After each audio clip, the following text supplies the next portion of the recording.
Blodtypebestemmelse 2a biologi. Her ser vi de materialer, som vi brugte til eksperimentet, hvor vi bestemte vores blodtyper. Der er noget vand, en pipette, 4 rørepinde, et elternkort, en afspritningsserviet, noget vat og en steril lancet. Først fordeler man en dråbe på hvert felt på elterkortet. De 2 øverste felter på elternkortet er med til at bestemme ens blodtype, alt efter hvordan at blodet reagerer med antistoffet, som sidder på feltet. Det nederste felt til venstre koder for, hvilket rhesussystem, som blodet har, og det er enten negativt eller positivt. Det nederste felt til højre er et kontrolfelt, som dermed kan sige, om vi har udført eksperimentet korrekt, eller om der er gået noget galt. Man opløser antistoffet, som sidder på feltet, i vandet med en rørpind.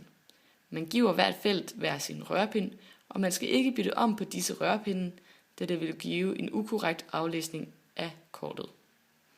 Det er en god idé at fordele det godt, da det vil give en bedre aflæsning af kortet.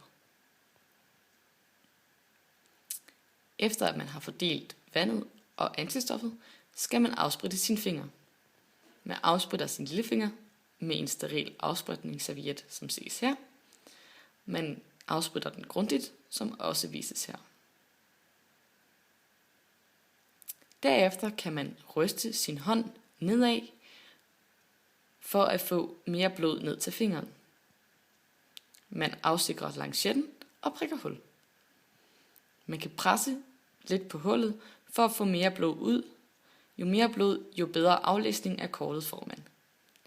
Man skal tage en dråbe til hvert felt, og man skal huske, at man stadigvæk ikke må bytte rundt på pindene, da det vil give en ukorrekt aflæsning af kortet. Jo mere blod, jo bedre, da det vil give et mere præcist og bedre aflæsning af kortet.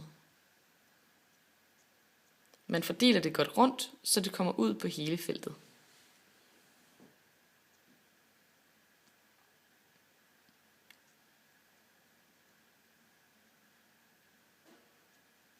Når man har fordelt det, vipper man kortet fra side til side, og man gør det forsigtigt for ikke at blande væskerne sammen. Sammenblandingen af væskerne vil nemlig give en ukorrekt aflæsning af kortet. Man kan godt aflæse kortet, selvom det er vådt, men det kan bedst ses, når kortet har fået størknet sit blod.